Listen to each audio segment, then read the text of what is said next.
In this video, I'm going to talk about calligraphy fonts for wedding invitations. I'm going to show you my favorite places to get fonts, things to consider with your fonts, how to do some font pairings, and if you're doing invitations, some of the things you want to look for to determine a good font. So let's dive in. Hi, I'm Laney. I'm a wedding invitation designer, and I love to teach people how to design beautiful invitations. So check it out. I'm going to link all of these resources and things I mentioned in this video in the description. So first of all, my favorite places to get fonts. It kind of will depend on if you are designing this just for personal use or commercial use, if you're designing invitations for yourself to use once, or if you're designing them to sell. So if you are designing just for yourself, then you can use free personal licenses, which you can find so many fonts at dafont.com. This is just a wonderful resource, and you can click on all these different options. Let's say curly. You can type in your text. So Laney and Alex. I like to start with the names and click submit, and then you can scroll through and see everything in your names. This is extra helpful, and it's available on, I think, all of these sites, just because some fonts look really good, but then all of a sudden, like, the A will be really wonky, and if an A is in your name, you don't want to use that font because it won't look as good. So check this one out. It's a great one to use for personal use. You can also use for free fonts for commercial or personal use. You can use Google Fonts. There are so many here. And again, you can type in your text and Alex and search a lot of different things, a lot of categories and different things you can look through here. Oh, we do want the handwriting one. So these are going to be a little bit more standard fonts, but they are really beautiful, and they're all free for tons of use. And what I love about these fonts is most of them have a lot of styles. So what you'll find on Dafont is maybe you get the demo version that doesn't have numbers, doesn't have punctuation, doesn't have italics, bold, etc.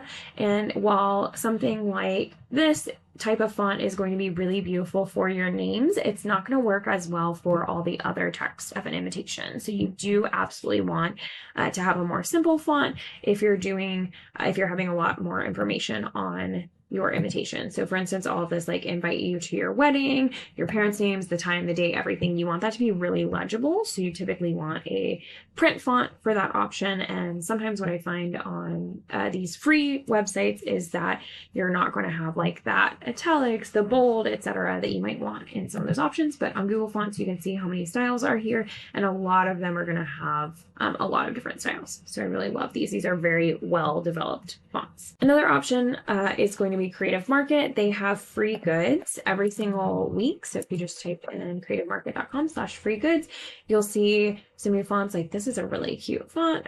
Honestly, these are all very cute fonts that you can get. And with Creative Market, you can also purchase a bunch of fonts. You'll see kind of a wide range of pricing here, but like this one's only $12. Even if you're using that once, it's still pretty worth it. And if you are using a more commercial option, then you still can use this desktop license. So it's still only going to be $12, and it's really going to pay for itself over time. I personally have like 1,400 fonts right now. So many, and there's so many great things you can do. You can also type in your text if you want to see your text in a different font. I had typed in Stationery Lover, and you can see that in every font that I click on. And then it'll also show you other fonts by that same creator or other things that you might like based on what you clicked on. So Creative Market is one of my favorite places to come and search for fonts. My Fonts is another one. It's very similar, whereas Creative Market has a lot of other things like graphics and photos and videos and icons and stuff like that. My Fonts is just going to focus on fonts. They have a lot of bundles all the time where you can get like everything from a certain shop, or something is for sale. You can click on these bundles and see some different options. So you'll get 7 fonts for $40, 30 fonts for $50, usually from the same shop or of the same vibe. Something you can search is also Font Duo, especially if you're doing this for just a one-time for your own wedding invitations. You'll often find something where you get a more exciting display font, whether it's cursive or more interesting or has some unique characters, and then a more clean print font that you can use for the text on the invitations that needs to be read. So this is a good example. Like, this golden font is kind of scripty, fun. And then this Motena font is a little bit more simple and legible for the main parts of your text or the smaller text on your invites. Another couple of great examples is this olivey one with the script in the sands, and then this Hello Paris. These are both really cute and would work really well for any of your invitations. If you are doing this more professionally, there's a couple other options. So Adobe fonts are going to be fully free with your Adobe Creative Cloud subscription, and there's so many options. I really like their kind of search feature because it really shows things together. It shows pairings, it shows things in use and in color and everything. So I feel like you get a really good feel for what you can do with the designs. And I think that's really helpful to me. You can also like click on a tag like luxury and see more options. And if you have your Adobe Creative Cloud subscription, it's really easy to just add these families and turn them on and off in your Creative Cloud. So I love these. Some of my favorite fonts are Adobe fonts, and they're totally free as long as you have that subscription. And then a last option, especially for commercial access, is Creative Fabrica. So this is yearly access for $5 a month, which is honestly awesome. And it comes with all kinds of fonts as well as graphics and like SVG files. I mean, there's literally like needlework files, craft designs, just all kinds of stuff. But of course there are fonts as well. So we'll just click like our script fonts here, and you can see all these options. And you have access to use these as long as your subscription is active. And you can also sell anything that you created while your subscription was active. You cannot use the font to create new designs after you cancel your subscription, if that makes sense. But for $60 a year, I mean, it's pretty good. I'm going to link it in the description for you with all the other links to all the other sites. So all of these fonts are going to be available. There's honestly so many. And they have a lot of options for like, if you want to do print on demand, for instance, they'll have assets and fonts and things that are specifically licensed for that in various ways. So you can tell exactly which fonts and things are going to be available for print on demand. None of these are going to be available for template assets. So if you upload a font to like a Cordial template or something, you have to have additional extended license for that. And that's usually going to be a much larger cost. So that's usually going to be like this app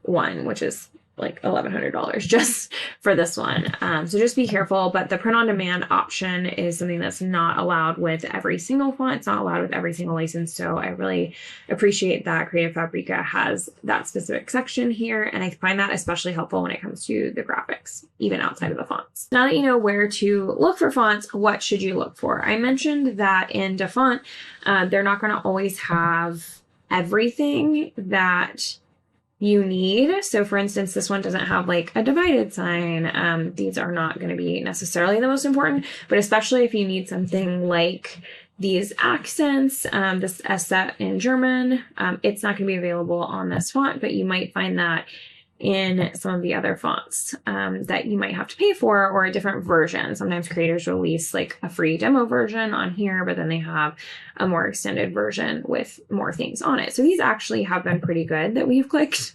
I'm trying to find one. It's a good example. Okay, here's a good example. This one does not have any numbers in it. It doesn't have dollar signs, quotation marks. It doesn't have a lot of the punctuation that you're going to need. So if you were to download this and try to do your wedding invitations with it, you might find typing out dates to be a little bit difficult. So definitely check those before you download them and start to use them to make sure you have all of the pieces that you're going to need, especially if you need any specific accents or characters outside of the standard. Another option that you might look for in fonts is these things called swashes, which you can see on the end of the word here. But you see this A is different than this A is different than this A. So we want to look for some variation. And these are just going to be like alternate ligatures, sometimes called swashes. When you're looking, you can look for things like lowercase beginning and ending swashes. Something that I find is not very common is the uppercase ones. So if you want to use these, you might have to use lowercase for the beginning and end to make it feel like it matches on both sides, or you might be able to find one that has uppercase. I find it's a little bit more rare. This one also has this cute little heart swash that you can use between letters. It connects between lowercase letters only again. So just keeping those things in mind, and you'll see all the different options. It has the beginning swashes for all of the lowercase letters and the ending swashes for all the uppercase letters. These are not things that are offered in every single font, so definitely check them out. And you might find that The free license doesn't include these things, but a paid license does. You might also find that some fonts have alternate characters that you can choose from. This is my font that I designed called Sapphire script, and it has a lot of different alternate characters. So if you see, these M's are different on each line, the R's are different on some of the lines, like the J's are different, the G's are different. So like this font has at least 2 or 3 options for every single uppercase character.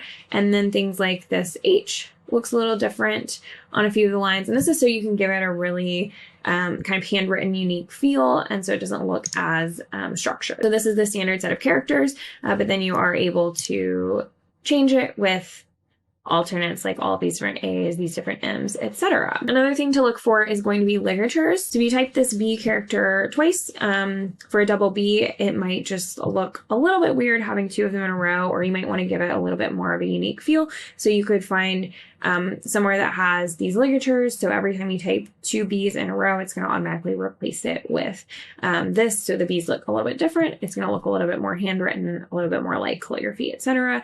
And you'll see that with a lot of like the double letters, things like a TH. That's a really common ligature. The double T is a really interesting one that we use a lot for anything like anyone named Scott or Brittany or anything like that. So just checking out the availability of those standard ligatures, and then of course any of that multilingual support that you need. I have another video on glyphs explaining how to access all of those characters. Some of them are programmed in, like standard ligatures are going to happen automatically. In most programs, they won't happen in every single program that you use, like Word might not have them programmed in, but any additional programs I'll show you in that video how you can access the swashes and additional characters. Now lastly, let's talk about font pairings. These are some that I have saved in here. This is kind of how I organize my fonts for popular things, and then I can just send this document to my clients fairly easily. So when you're talking about font pairings for wedding invitations, you're often using like a script font and then something that's print, a little bit easier to read for all the information that we've talked about. So you'll want to pair things that have similar weights, similar feels, similar ratios of size, and also similar levels of formality. So there's a lot of things to really look at here. So this is my font Sapphire script. It's usually a little bit thicker. Even the thinnest lines are not that thick. So typically I'm going to try and pair it with something where the lines are about as thick as the thinnest line on here. This is a very round font. There's a lot of round elements to it. It's not very like tall and skinny. It's not very short and wide. It's kind of in the middle there. So this is actually Futura, and I think it works really well with Sapphire script because the weights are very similar. They look very appealing to the eye. As you can see, there's a big difference between these two and then these two right here. What I like about these two fonts is they have very similar contrast between the thick lines and the thin lines, and they have similar levels of formality. So when you look at them, your eye kind of makes sense of that. It all goes together really well. This one is called Laney script, and this is Sonase, which is an Adobe font if you have Adobe. Some other examples here is this is a much scriptier font. This one's called Sorrento. It's from Creative Market, and something like this you typically are going to want to pair with a sans serif font, so one that doesn't have those little caps on the edges. Paired it here with Railway, which I think is a Google font, and it really works well because the weight looks pretty similar, and I think it kind of contrasts. This is a little bit skinnier, taller, smushed together, and this one is a little bit wider, so I think that contrast can be kind of nice. You could also pair it with something that's a little bit thinner as well if you want it to be more matching. In general, you don't want to use more than 3, oof, 3 is even hard for me, fonts on a wedding invitation. You could use something like Railway, and then if you want to differentiate here, you could use the bold, or if there's an italics version or something like that, and that would keep it within the same font family. It would still look very similar, but it's not going to add like a whole new font. So typically I stick with 2 fonts, like one display font, usually a script, and then one print font that's going to be easier to read and a little bit less conspicuous. So with these 3, what I've done is kind of focus on that contrast, and you can see that the contrast between the thicks and thins really matches. This one doesn't have quite as much contrast on the print font here, but we're really focusing on having it match the weight of these thicker lines, and these thinner lines can really stand out. I think it still looks really nice together. This font called Adore Vuitton has a really kind of cool handwritten modern feel. And this font, Mrs. Eves, is one of my absolute favorite print fonts to use for wedding invitations. It is an Adobe font. Otherwise, it's kind of expensive, but it is so, so beautiful and has a lot of really beautiful elements to it and different options that you can use on it. And it's also got this kind of, it's just not as crisp as some other fonts. It's got like a roundedness to these pieces, and they look a little bit more irregular than something like this particular font up here. So I really like using this in conjunction with the modern calligraphy kind of handwritten scripty looking fonts, because I think it plays off really well, and it almost gives you like a storybook foresty vibe. And I really, that really goes with the design style that I have. So I end up using this font a lot with a lot of my different designs. So hopefully this helped you come up with some things to look at when you are pairing your fonts for your wedding invitations. I like to look at the contrast, the weight of the different letters, the formality, also the ratio between like the height and the width of the letters, and try to keep those things either in a lot of contrast, like we did here, where this is a much more spread out versus a much more condensed font, or keep them very similar, like we did with a lot of the other options that I showed you. Use those things and think about those things with different fonts and how powerful a good font pairing can be versus something that doesn't work quite as well. I'll link all of the different places that we found fonts in the description of this video, and I think every font that I've showed you today can be found in one of those places, but feel free to comment if you want more information on how to find specific ones. Thanks, everyone.